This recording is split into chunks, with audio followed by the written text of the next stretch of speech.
প্রিয় দর্শক, আমি শফিকুল ইসলাম এবং আপনারা দেখছেন আরামবাগ টিভি। দর্শক, এখন আমি একটু টেকনিক্যাল সমস্যাতে রয়েছি, তা সত্ত্বেও ভিডিও করতে এলাম।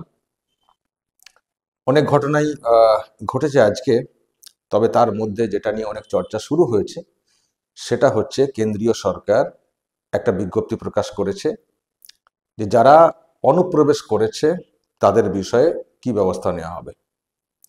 তো তার মধ্যে দুটো বিষয় উঠে এসছে। একটা হচ্ছে রাজ্যে রাজ্যে ডিটেনশন ক্যাম্প তৈরি করতে হবে। রাজ্যগুলোকে অর্ডার দিচ্ছে কেন্দ্রীয় সরকার, কারণ অবৈধ অনুপ্রবেশকারী যারা তাদেরকে ব্যাপক হারে ধরপাকড় হবে। এমনিতেই চলছে, আরও সেটা করতে হবে। তো যাদেরকে ধরা হবে তাদেরকে কোথায় রাখা হবে, পুশব্যাক করানোর আগে পর্যন্ত তাদেরকে কোথায় রাখা হবে, তো সেজন্য ডিটেনশন ক্যাম্প রাজ্যে রাজ্যে তৈরি করতে হবে, সেই নির্দেশ। এটা একটা।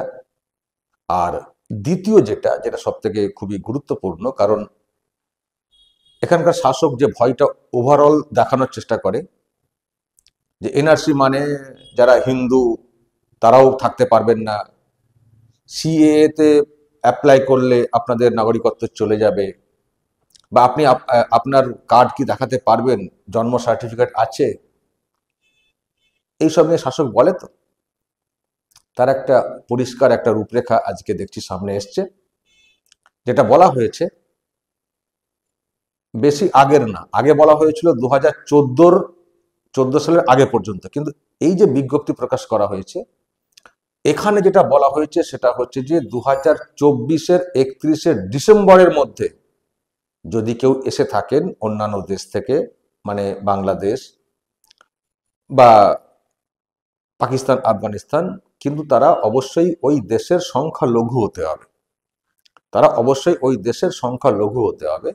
যদি কেউ এসে থাকেন তাদেরকে কোনো ডকুমেন্ট দেখাতে হবে না, শুধু অ্যাপ্লাই করে দেবেন, এখানে সিএএ তে অ্যাপ্লাই করে দেবেন, ব্যাস, কোনো পুলিশি হ্যারাসমেন্ট কিছু হবে না। যদি ওই দেশ থেকে সংখ্যালঘুরা কেউ আসেন, ওই দেশের সংখ্যালঘু বলতে হিন্দুরাও সংখ্যালঘু, যেমন বাংলাদেশ, ওখানে হিন্দুরাও সংখ্যালঘু, আরও খ্রিস্টান আছে, বৌদ্ধ ধর্মের, জৈন ধর্মের, মানে পার্সি। তো মানে যারা ওইসব দেশের সংখ্যালঘু তাদের জন্য কোনো চিন্তা নেই। তাদের জন্য এই হিন্দুস্তান হচ্ছে অবারিত দ্বার, বাধাহীনভাবে তারা এখানে থাকতে পারবেন, তাদেরকে থাকার ক্ষেত্রে কোনো বাধা এখানকার পুলিশ দেবে না।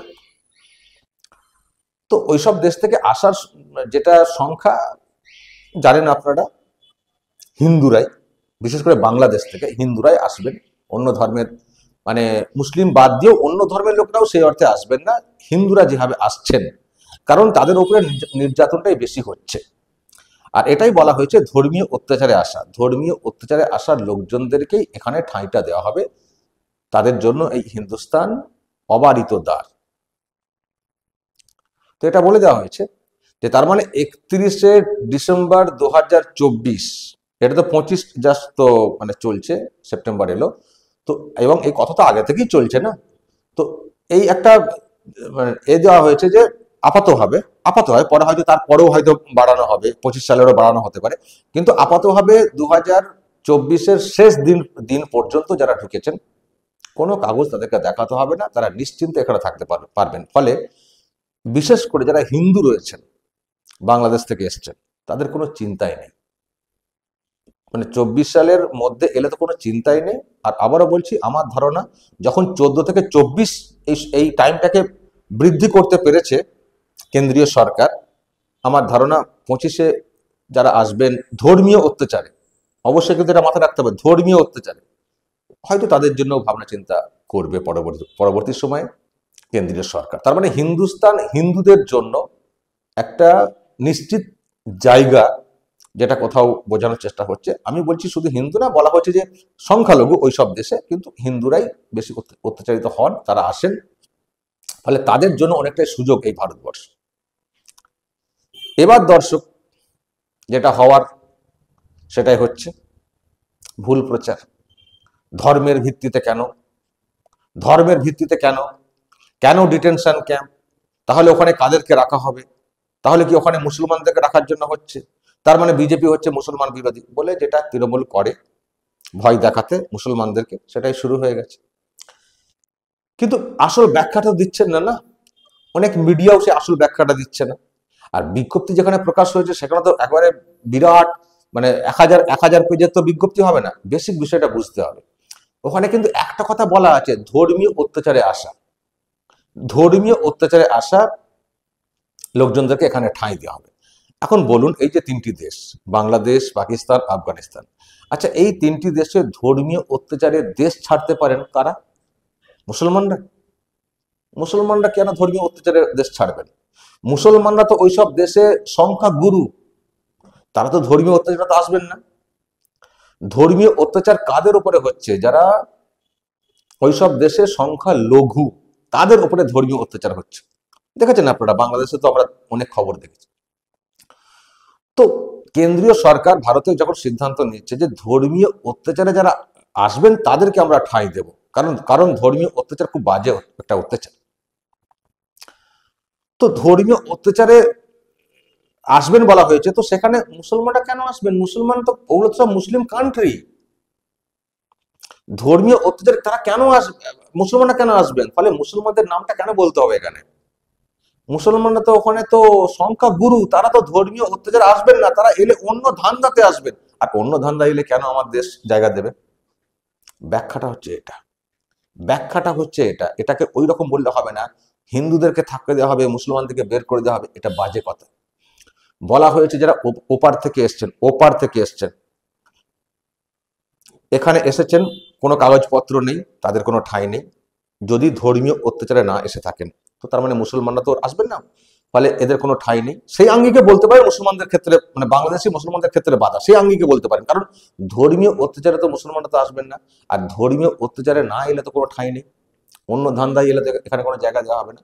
তো এটা বলা হয়েছে যারা এসছেন, অনুপ্রবেশ করেছেন, কোনো বৈধ কাগজপত্র নেই, বা ভিসা নিয়ে এসেছিলেন কিন্তু ভিসার মেয়াদ শেষ হয়ে গেছে, তারপরেও থেকে গেছেন, এদেরকে রাখা হবে না, এদেরকে বের করতে হবে। এটা হচ্ছে কেন্দ্রীয় সরকারের ঘোষণা, বক্তব্য। তো ফলে এটাকে তো ওইভাবে ব্যাখ্যা করলে তো হবে না, মুসলমানদের বিরুদ্ধে ব্যবস্থা হবে। আপনি কেউ কেউ বলছেন এটা কি বিচার, ধর্মের ভিত্তিতে বিচার হচ্ছে না। ওই আঙ্গিকে ভাবছেন কেন? কে ধর্মের ভিত্তিতে বিচার করা হচ্ছে? ধর্মটা তখনই আসছে ধর্মীয় অত্যাচারের প্রসঙ্গটা এলে, তাছাড়া কোনো ব্যাপার নেই। তো মুসলমানদের, হিন্দুদের এখানে এই কথাটা এসছে এই জন্যে, কারণ ওখানকার মুসলমানরা কেউ এখানে ধর্মীয় অত্যাচারে আসবেন না, তারা অন্য কারণে আসবেন, যেটা কোনো দেশ সেটাকে অ্যালাউ করবে না। আচ্ছা, এই যে বড় বড় কথা বলা হচ্ছে তো, যে ভারত এরকম কেন বলছে মুসলমানদেরকে বের করে দেবে। আচ্ছা, ভারত তো এইরকম একটা উদারতা দেখাচ্ছে যে যারা সংখ্যালঘু আছে এইসব দেশে তাদেরকে আমরা এখানে থাকতে দেব। আচ্ছা, এই টাইপের একটা উদারতা ওইসব দেশগুলো দেখাতো, যে যারা ভারতের মুসলিম, তারা যদি কেউ আসতে চান আমাদের এখানে, আমরা এখানে থাকতে দেবো, এটা এটা এটা এটা এই ঘোষণা করুক। তো করুক বাংলাদেশ, যে ভারত থেকে যেসব মুসলিম, মানে ওখানে তারা অত্যাচার হচ্ছেন বলে মনে করছেন, এখানে আসলে আমরা থাকতে দেব, এই হচ্ছে আমাদের বিধি, এই হচ্ছে আমাদের বিধান, এই হচ্ছে আমাদের নিয়ম। কই ঘোষণা করুক তো। করেছে কি আজ পর্যন্ত? বাংলাদেশ করেছে, পাকিস্তান করেছে, বা আফগানিস্তান করেছে, করেছে কি? তো যারা এই ধরনের ঘোষণার সাহস দেখাতে পারে না, ভারত সংখ্যালঘুদের জন্য একটা জায়গা করে দিচ্ছে, তো সেটাকে ওই রকম ভাবে ব্যাখ্যা করা হচ্ছে কেন? ধর্মের ভিত্তিতে তো দেশটা ভাগ হয়েছে, তো মুসলিম প্রধান হিসেবে ওইসব দেশগুলো তৈরি হয়ে গেছে, তো ওখানে যারা সংখ্যালঘু তারা যদি ওখানে নিরাপদ না মনে করেন, আর যেসব ঘটনা ঘটছে কি করে তারা নিরাপদ ভাববে? তো তাদের জন্য যদি অতিরিক্ত চাপ নিতে পারে দেশ, এটা তো দেশের উদারতা, এটা তো দেশের উদারতা। শুধু তো হিন্দু বলা হয়নি, যে কোনো সংখ্যালঘু সম্প্রদায় ওইসব দেশে। তাহলে এই রকম সামান্য একটু উদারতা এইসব দেশগুলো দেখাক না, যে ভারতের মুসলিমরা যদি কেউ আসতে চান আমাদের এখানে, আমরা তাদের জন্য অবারিত দ্বার খুলে দেব, মানে এখানে তারা নিশ্চিন্ত থাকতে পারবেন, আসবেন, অ্যাপ্লাই করবেন। ঘোষণাটা করুক। করেছে কি? ফলে যারা এটাকে ওইভাবে ব্যাখ্যাটা করছেন, আগে বাংলাদেশ, পাকিস্তান, আফগানিস্তানকে বলুন যে ভারত যে উদারতা দেখিয়েছে সেই ঘোষণা আমার দেশও করুক। তাতে যদি কারো ইচ্ছে হয় যেতে, কেউ যদি মনে করেন এখানে নিরাপদ না, যেতে পারেন, কে তাকে বাধা দেবেন, যেতে পারেন। কিন্তু বাংলাদেশ কি নেবে, পাকিস্তান কি নেবে এখানকার মুসলমানদেরকে? আগে সেটা জানুন, তারপর বড় বড় কথা বলবেন। দেশের নিরাপত্তার স্বার্থে অবৈধ অনুপ্রবেশকারী যারা ধর্মীয় অত্যাচারে আসেননি, তাদের জন্য আমাদের দেশ কোনো জায়গা দেবে না। আর আমরা যারা মুসলিম এখানকার, আমাদের তো কোনো সমস্যা নেই। ফলে এই যে ডিটেনশন ক্যাম্প তৈরি করা, আমি জানি না দিদিমণি কি বলবেন, দেখবেন এটা নিয়েও রাজনীতি করবেন, কেন করবো না ডিটেনশন ক্যাম্প। জানি উনি করবেন না, সেই জন্যই তো ওনাকে তাড়ানোটা খুব প্রয়োজন হয়ে পড়েছে, সেই দায়িত্ব দর্শক আপনাদেরকে নিতে হবে, সুযোগ আসছে, উনি করবেন না। তো আমার কথা হচ্ছে, আমি মুসলমান হয়ে কেন আমি এটার বিরুদ্ধে কথা বলবো? ভারতীয় যারা মুসলিম তাদের জন্য তো এটা না, যারা ওই সব দেশের মুসলিম। এখানে ধর্ম বড় কথা না, এখানে কথা হচ্ছে তুমি ধর্মীয় অত্যাচার আসোনি, তুমি অন্য ধান্দাতে এসছো, আমাদের উপরে একটা আর্থিক বোঝা চাপাতে এসছো। আমি তোমাকে সাপোর্ট করতে পারবো না, তোমার জাত, তোমার ধর্ম, আমার ধর্ম এক হতে পারে, কিন্তু দেশটা আগে। তুমি নিশ্চয়ই তোমার দেশকে ভালোবাসবে, আমি আমার দেশকে ভালোবাসবো। তো ফলে এটা দেখতে ওই রকম আপাত দৃষ্টিতে হিন্দু মুসলিম, কিন্তু বিষয়টা হিন্দু মুসলিম না, দেশের নিরাপত্তা, দেশের স্বার্থ, এটা হচ্ছে ব্যাপার। তার মধ্যেও একটা উদারতা, ভারতের মতো দেশ নাও নাও তারা এটা দেখাতে পারতো, কিন্তু অমানবিক সব ঘটনা ঘটে বলে একটা উদারতা দেশ দেখাচ্ছে। ঠিক আছে, ওইসব দেশে যেহেতু ধর্মের ভিত্তিতে ভাগ হয়ে গেছে, সুতরাং ওইসব দেশে যারা সংখ্যালঘু হয়ে পড়েছেন, শুধু হিন্দু না কিন্তু সব ধর্মের কথা বলা হয়েছে, অন্য সংখ্যালঘু, তাদেরকে আমরা এখানে ঠাঁই দেব। কত বড় একটা উদার মানসিকতা, সেটাকে এইভাবে ব্যাখ্যা করা হচ্ছে হিন্দু মুসলিমের নিরিখে। আমি আবার বলছি, বলুক না ওইসব দেশগুলো, ঘোষণা করুক না, সেটা তো করেনি। তারা তো এতটুকু ঘোষণা করেনি, যখনকার মুসলিম, খ্রিস্টান, বৌদ্ধ, মানে জৈন যারা আছেন সকলকে আমরা ঠাঁই দেবো, একবার তো ঘোষণা করেনি। তাহলে কেন এরকম ভুল ব্যাখ্যাটা করছেন? আর এটা শুনেছেন প্রধানমন্ত্রী নরেন্দ্র মোদী 15 আগস্ট লালকেল্লাতে বলেছেন যে ভারতের ডেমোগ্রাফি যেভাবে চেঞ্জ হচ্ছে, এটাকে এইভাবে আমরা করতে দেব না। অহেতুক যেভাবে অবাঞ্ছিতভাবে চেঞ্জ হচ্ছে, এটাকে আমরা আটকাবো, আমরা একটা মিশন নেব, এটাকে আটকাবো।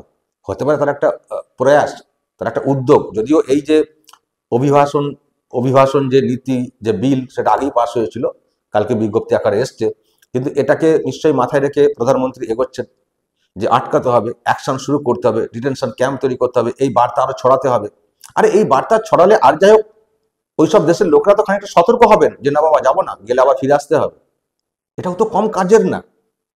তো ফলে এটাকে কেন আমরা আমাদের দেশের মানুষ হিসেবে কেন আমরা এটাকে পজিটিভলি ছড়াবো না? আমি জানি না কিছু মিডিয়া, তাদের কি বাণিজ্যিক স্বার্থ বা কি স্বার্থ আছে, তারা এত ভুল ব্যাখ্যা করছেন। এই সহজ কথাটা তারা যে কেন সহজে বলছেন না, এই যে আমি ধরুন দর্শক আপনাদেরকে বোঝালাম, খুব কি জটিল লাগলো যে কেন মুসলিম নামটা এর মধ্যে নেই? খুব কি জটিল লাগলো? মুসলিম নামটা না থাকার পেছনে কোনো সাম্প্রদায়িক ব্যাপার আছে, এটা কি আপনাদের মনে হলো এই ব্যাখ্যাতে? তো এই সহজ ব্যাখ্যাটা কেন মিডিয়া পরিষ্কার করে বলছে না মানুষকে? ওই তৃণমূল কংগ্রেস কি বলছে সেই অনুযায়ী ব্যাখ্যা করছে, এটা তো কাম্য না। ফলে দর্শক এই ভিডিওকে শেয়ার করুন, মানুষকে জানান যে কেন মুসলিম নামটা এর মধ্যে নেই। আর মুসলিম নাম নেই মানে এখানকার মুসলিমরা ভাববেন যে তার মানে কেন্দ্রীয় সরকার হচ্ছে বিজেপি বিরোধী, সেটা না। একটু ব্রডলি ভাবতে হবে, দেশের স্বার্থ, দেশের নিরাপত্তা। সেখানে ভারতীয় যারা মুসলিম, তাদের জন্য তো এই আইন না।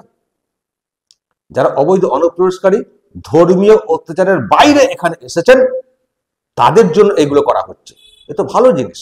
কোনো দেশ কোনোদিন এটা অ্যালাউ করবে না। কোনো দেশ অন্য দেশের লোক ঢুকে পড়বেন, দেখছেন না অনেক দেশে তো এরকম তো হচ্ছে, ধরপাকড় তো হচ্ছে। তো সেখানে যদি হতে পারে, তো ভারত কি নাকি যে যা কিছু করবেন এসে? তো সরকার একটা উদ্যোগ নেবে না? যেখানে এত থ্রেট রয়েছে, একটা উদ্যোগ নেবে না? তো আমি যেটা বলতে চাই দর্শক, যে এটার পজিটিভ বার্তা কেন পৌঁছানো হচ্ছে না? কেন এসআইআর এর পক্ষে কথা বলা হচ্ছে না? কেন এনআরসির পক্ষে কথা বলা হচ্ছে না? তারা কি ভাবছেন এই দেশটা সর্বনাশ করে দেবেন? আরো সর্বনাশ করে দেবেন? আরো অস্থির পরিস্থিতি তৈরি করে দেবেন দেশটার মধ্যে? কেন এটা করছেন? মিডিয়ার একটা বড় দায়িত্ব এর সঠিক ব্যাখ্যাটা দেওয়া। আর যারা এই বিলকে, আইনকে মানে আনছেন, তাদেরও উচিত আরো বেশি করে ব্যাখ্যা দেওয়া। আর যারা পলিটিক্যাল পার্টির লোকজন আছেন, বিশেষ করে টিএমসি বিরোধী, তাদেরও উচিত এটা মানুষের সামনে ভালো করে ব্যাখ্যা দিয়ে বোঝানো। মুসলিমদেরকে যে ভুল বোঝানোর চেষ্টা হচ্ছে, সেটাও পরিষ্কার করা। তো সেই সুযোগ যদি আপনাদের সকলের না থাকে, অ্যাটলিস্ট এটা করুন, এই ভিডিওকে শেয়ার করে দিন। আশা করি যদি কেউ মন দিয়ে শোনেন, দেখেন, তারা বুঝতে পারবেন। এবং দর্শক, যদি আপনাদের কিছু বলার থাকে অবশ্যই বলবেন, কমেন্ট বক্সে নজর রাখবেন আরামবাগ টিভিতে।